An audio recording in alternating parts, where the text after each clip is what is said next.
Hey y'all, this is AL Thick Madame, and this is the recap review for 61st Street. Now, this is a new television series that I have had my eye on before it even premiered because Courtney B. Vance, like, that's all I needed to hear. I live for his acting, and if you don't know who he is just by his name alone, his real government name, Angela Bassett is his wife. I'm just like, how do you not know that? It's just when you hear one, you automatically envision the other. And then there are other people in this show that, as soon as I saw them, I was like, wait a minute, okay now. Like, he caught me. Like, I was gonna watch it anyway since he was in it. But when I saw everybody else that was in it too, I was like, wait a minute, y'all done went off. Okay then. Okay, I see what's going on here. I see what y'all doing. And y'all got me. I probably will never say this woman's name correctly, but to me, a lot of people did not recognize her immediately until after she appeared in Lovecraft Country. And I think the way that you pronounce her name is Anjanou Ellis. Yeah, I think that's how you pronounce her name. Correct me if I'm wrong. I'm sorry if I'm butchering your name, but yeah. And a main character that's on here, or the main character that is on here outside of Courtney B. Vance's character, is this guy who on here his name is Moses, and I'm like, I know I've seen him somewhere else before, and I feel like the little bit of research that I did do did not warrant the results that I was looking for, but I know I saw him before this. And I do know people in real life who look like the twin carbon copy of him. But anyway, he's British. And like, I feel like you would never know by watching this show. Like, that always amazes me sometimes. Well, that amazes me a lot.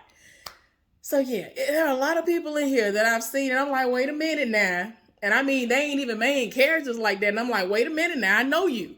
What is going on? But we're going to get into that. Okay, let me go ahead and get into the recap review yet again of 61st Street. So this is the pilot episode, and it came on showing the main character, whose name on here is Moses Johnson. He's a track star. He is about to be off to college. Like, everybody lives for him. They want to recruit him. Whatever school he landed on and said he wanted to go to, he got a scholarship for it. And his mama is making sure he can get there. His mama is a single parent of two sons, if I'm not mistaken. Of course, Moses being one of them. And I think he has a younger brother, slightly younger than him. The father is locked up. And yeah, the mama is like a janitor, and it is what it is. And I kept trying to remember. I was like, wait a minute. As I was watching the show, I was like, wait a minute. I'm getting something crossed up. And then when I just look back at it again, I was like, oh, okay, that's what it is. But anyway, so like I was just telling y'all a minute ago, Courtney B. Vance, his character on here, his name is Franklin, and he is actually a lawyer. Now, when the show come on, I'm confused and I'm hurt, all in the same vein, because I'm like, what is really going on here? Because don't nobody have time. So Franklin, Courtney B. Vance's character, he is somewhere like outside, like he about to die, bent over, looking like he's in excruciating pain. And I'm like, what is wrong? Like, are you passing a kidney? What's wrong? Did you eat something that you ain't had no business eating, and now your stomach is tore up? Like, what happened? So he rushes into the courthouse so that he can use the bathroom. And this is where Moses' mama is actually cleaning the bathroom. And like, at this time, we don't know it's his mama, but I'm just saying that's who it is. His mama cleaning the bathroom. And, he was like, hey, Mrs. Johnson, how you doing? Because this is all based in Chicago, y'all. So they know each other. And so he was like, good morning. Hey, how you doing? Can you excuse me for a minute? Because he really had to use the bathroom. And I'm like, did you drink too much coffee? Because I know a lot of people who, when they drink coffee, they pee like a racehorse. So I'm like, is that what it is? This woman hadn't even halfway made it out the bathroom. And I'm talking about the cart, her whole body and everything is still in the bathroom by the time this man is over the urinal, dying and looking like he's in excruciating pain, just trying to pee. And I'm like, what? And it's like he's barely getting a tinkle out. And I'm like, what is wrong? This man finna die. So my nerves toe up already. And I'm like, ain't nobody got time for this. Like, no, what is really going on up in here with him? going through like this. So, like I said before, he is a lawyer. And so after he finally is done using the bathroom, he rushes into court where he is defending a guy who has stolen milk for his baby and all this other stuff. And he talking about, I'm talking about this man is in such excruciating pain to the point where he was late. He was late for court. He was late, knowing he had to represent somebody, but his body was like, yeah, let me go somewhere and sit down. I got to go ahead and handle this first. Body was setting it off. And so I was like, oh my gosh, what in the world? Like, he had to apologize to the court and everybody. And so they really was trying to lock this man up for stealing like baby formula when the mama was trying to produce milk and all this other stuff. And they like, look, just let him off. Like, you really gonna lock him up? And it was like a ridiculous amount of time too for stealing milk for a baby that he need. Like, they there and they trying to take care of the baby. You trying to do that? Like, let's do some community service. Let's do something. Like, apparently this is really how the justice system is in a lot of places. Like certain places, certain parishes in Louisiana, New York. So I've been told, Chicago. Yeah.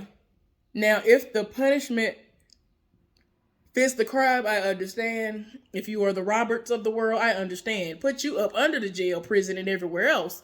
But for something like this, make them do community service. Be like, please don't do this. We have programs. The mama could have got WIC. If y'all together, okay, we still have some public assistance that the mama can get. Or we have churches and certain organizations that give out milk to the mamas and all this other stuff. Like, do that instead of just being like, we're going to just fill the jails up. We're going to have them overpopulated where they crowded over on top of each other and all this. Y'all, let me digress because I'm going to get in my feelings about it. But it's a corrupt system, and that is going to definitely play into a part of what this show is about. Yeah, like I said, they wanted to put this man away for a ridiculous amount of time. For right over 2 years. 30 months. For stealing formula. For your baby that's like, I think the baby is less than 2 weeks old. And I'm just like, baby, why we got to put him away for that long? Like, we really can't do community service? He can't take a class.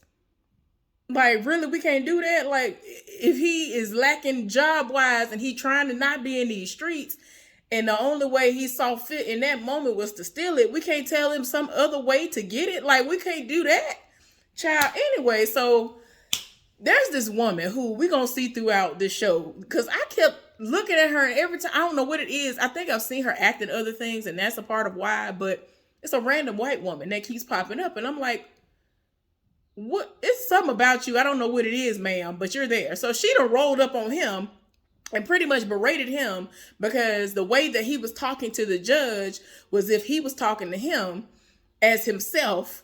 And it's like, we understand what you're talking about, but you need to understand that ain't gonna fly. And you broke all these rules while you were in there, whatever. But contrary to popular belief, the heifer actually is on the side of right. So anyway, so he's walking away from the building and he's checking his messages, and he gets a message from a doctor's office stating that they need him to come in like today. Like, they done cleared stuff. You need to come in because the doctor need to see you. And I'm like, child, don't nobody have time for this. Moses is training really, really hard. And like, he has a coach that like lives for him. Like, I love when there are certain teachers and coaches that live for you and they see your potential and see where you can be, and they push you to go to that goal and beyond that. And that's what his coach saw in him. So he is actually going to go off to college soon. And so his coach at some point gives him like a new pair of sneakers that are like track shoes and all of this. And I mean, he really pushes him to do all these drills and things that are going to help him have and build the strength and endurance that he's going to need while running the particular type of thing he does. I think he does 400s or something like that, y'all. Meanwhile, at the doctor's office, the long story short of it all is that this man has cancer. Like, they want to do biopsies and all this other stuff, child. Forget all of that. We finna go ahead, jump ahead, because that's what it is. Like, I was hoping that wasn't what it was, but I'm like, no, everything you doing, it's just signifying you got cancer and some more. Like, you finna die. Like, you can't even walk from point A to point B without having to go halfway tinkle because your body giving out. Like, why? I was tired of my spirit. This every time I see him, y'all, ooh, child, it's too much. So Franklin then got home from work, and his wife is the woman who I told y'all before. A lot of us know mainly from Lovecraft Country, and her name on here is Martha. And like I said, that's his wife. And he get in the house and he see his son dancing and he listening to music and he's pretty much dancing for her. I don't know if the son is autistic, has Asperger's. I don't know if it's a combination. Like, I don't know what it is, but you can tell that he is like on the level of special needs, I guess you could say. Like, they have to like pay special attention to him and give him like really delicate instructions. So yeah, y'all, that's the situation that they're dealing with. So he get home, he all happy to see him, happy to see the wife, asking what he doing. He's showing him the dance moves and all this other stuff. And you know what I'm saying? He does, even though this is their reality, they still, at least the daddy, Franklin, he makes a point to tell him, look, this is the way you need to be when you are possibly faced with the police and all this other stuff. Any sudden movement could be your last movement. Like, he really sits there and demonstrates certain things at points in this show, and he really needs it. So we end up seeing a police officer going back and forth, and eventually he gets on the phone and, you know, he's talking to his wife. And then at one point we see him at the house talking to the wife, and he basically telling the wife, I need you to help me take this on. He putting a wire on. So she was like, shouldn't you be doing this down at the precinct? And so he trying to avoid all of that. And so she helped him tape it on, but it's like, okay, whatever. And so they get on the phone, they talking, and then he about to go into the office because the sergeant or whatever this man is, because he's trash. Child, I can't. Done called him into the office because he has tried to become, he's tried to level up. He's tried to, you know, go up the ranks. And so he keeps putting in for a certain position, hoping that he gonna get it. I forgot if it's lieutenant or whatever. But anyway, he done put in for a job only for this man to say, congratulations on your 5th baby, and gave him like a little police, a police like dog, bear, whatever, as a present for him / the baby. And in the same breath told him, you ain't get the job. I'm sorry, you know, I really wanted to give it to you, but you ain't get the job. Other people, you know, whatever. So he left out, went on by his business. So we end up seeing everybody minding their business, doing what they do. And a part of what's going on is, y'all know how bad the crime is everywhere. And so they're dealing with crime, gangs, all this stuff going on, like rival gangs. It's so much foolishness going on in Chicago. So the wife, Martha, she knows how hard Franklin works, but she's actually trying to step back out there. And after raising their son for almost 18 years, he had promised her that after 17 years, she was able to get back out there. She trying to hit the political streets herself. So it is what it is. So, you know, they give each other love. They seem like a very loving couple and all of that. Like, they live for one another. And, you know, at this moment, he doesn't know full on that he really has cancer, but he does have it. Child, it's a lot. But it's just to the point where she's just like, look, we talked about this. You done gave your life. You done gave your body. Like, you over here dying. The system ain't working. It ain't gonna fix itself. And you've tried to fix it. He's done this for like 30 years or something like this. 20-some, 30-some years. And so it's like, come on now, you got too much going on. They're trying to have a serious conversation, but it's like she's trying to be supportive, but at the same time, it's like, all right now, you know what it is. But yeah, like I said, back to the wire situation. So he done went out on a call. Moses, he done left school. He walking through the neighborhood because he lives in an environment. He's, you know, just somebody doing what he's supposed to do. So he, you know, minding his business. And he running, he's still training, even after he done left practice. And he running around doing what he's supposed to do, minding his business. And then he ends up seeing a situation pop off after he came in contact with some gang members. So you know how some people are. They're going to hate even if they should be able to say, okay, I see what you're doing. You know, I'm glad you ain't being like me. I know I'm trash, but I'm glad you ain't being like me. So, you know, he's trying to engage, and, you know, they know he a track star. They know he finna go out. Like, even though these people don't live in their house, these people don't talk to his family, the streets talk, and they know this boy finna go off to college. So this one gang member, he's like the leader of this gang, I guess you could say, named Rufus. But they call him, what's his name? Tutu or TT, something, child. I don't remember right now. They call him something, but his real name Rufus or something like that. This fool out here, and he gonna get all up in his face, and so he trying to talk to him, and you know, him and his friend trying to just go on by their business, be on a straight and narrow. Like, this boy made good grades, he don't bother nobody. Everybody know, like most people, it's one of those situations that you see play out all the time on these movies and TV shows, you know, because it's a TV show, but it really does happen in real life where people typically are like, all right, you know, we ain't gonna mess with them. You know, they gonna get out the hood. They gonna make our hood look good. And it's gonna bring, you know, positivity to our hood and not the negativity that you see attached to the name of this city, this state, this whatever, right? Well, he acting all uppity. And he was like, man, they ain't even like that. Man, all of a sudden, this fool pull out a gun and raise it up in the air. So then he over here, he gonna shoot the gun, not at anybody. He just shot it like randomly where nobody was at. And as soon as he shot the gun, somebody shot him, which we turned out to understand and learn later on that it was a police officer, the guy who came, who the other police officer came to see, or at least that's what he said. I guess it was him, because we'll get into that later. He ends up shooting him, so everybody scatter. They know police there. They see the lights. They know 12 there. They know blue. They know what's going on. So everybody's scattering. Everybody is either hitting the ground because they know they ain't gonna be able to run fast enough to get away from them. They got too many warrants. They got too much stuff going on. And his friend just basically hit the ground because it's like, I know I ain't gonna be able to get away with them, get away from them. So Moses took off running. So in my mind, I'm like, okay, Moses gonna be able to get away, whatever, like he real fast. Well, the chase happens, and that police officer that had the wire on chased him, and I don't know how this man kept up. Moses is every bit he is every bit of 18 years old, 17, 18 years old. This man got to be about 30. He got to be about 30, so he was in shape. He kept up with Moses. He was cutting through areas and still was able to catch up to Moses. So then it gets to a point where he kind of had him cornered, and he telling him, you need to stand down.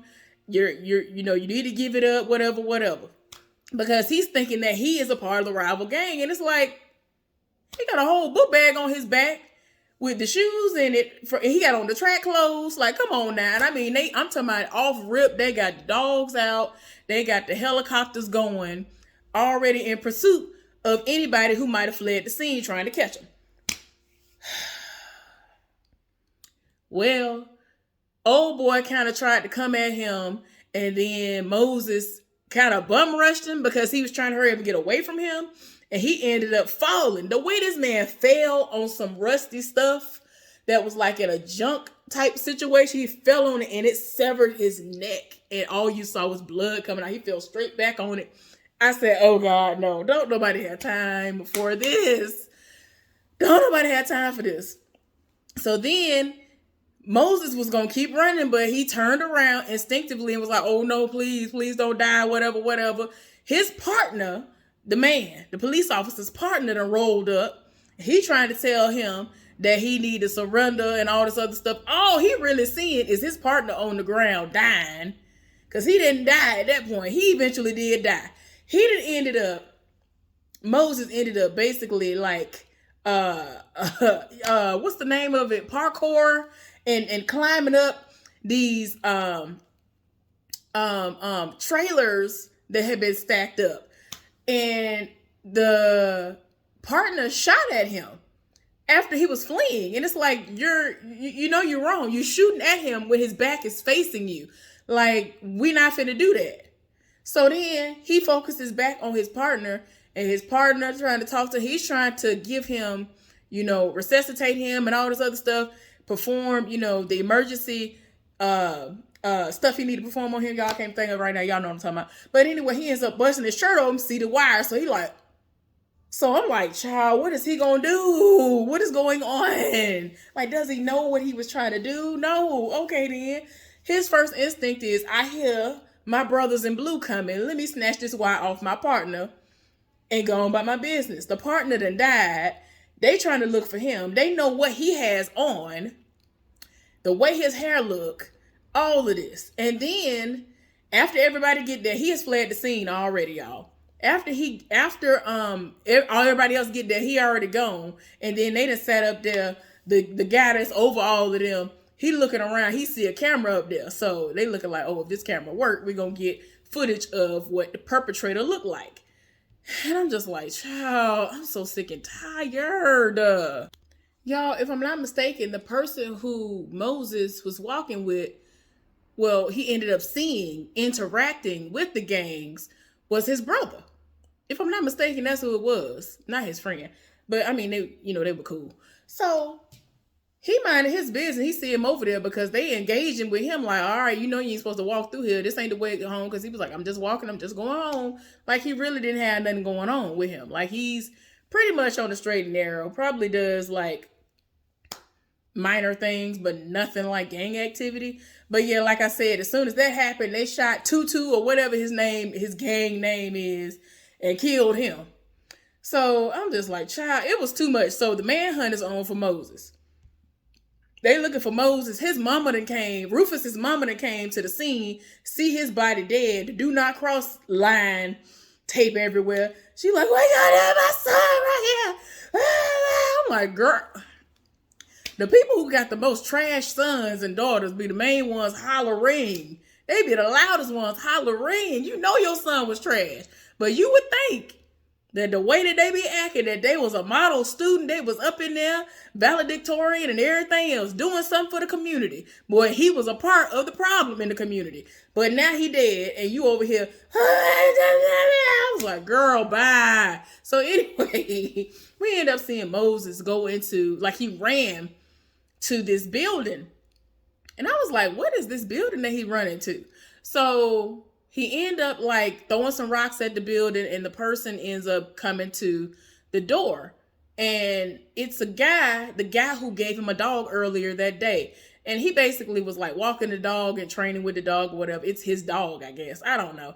So anyway, he let him up. He was like, they looking for you. Like, and of course, Moses wanted to know, did the dude die? Because at this point, he didn't know if he had died or not. And he got to be on the run. He was like, you ain't going to last too much longer over here. You got to run. Well, the partner then went over to the police officer who died house to tell the wife, and he didn't have to say a word, just a look on his face. She already knew. She was like, no, not my dog. And I was like, child, I know I'm wrong.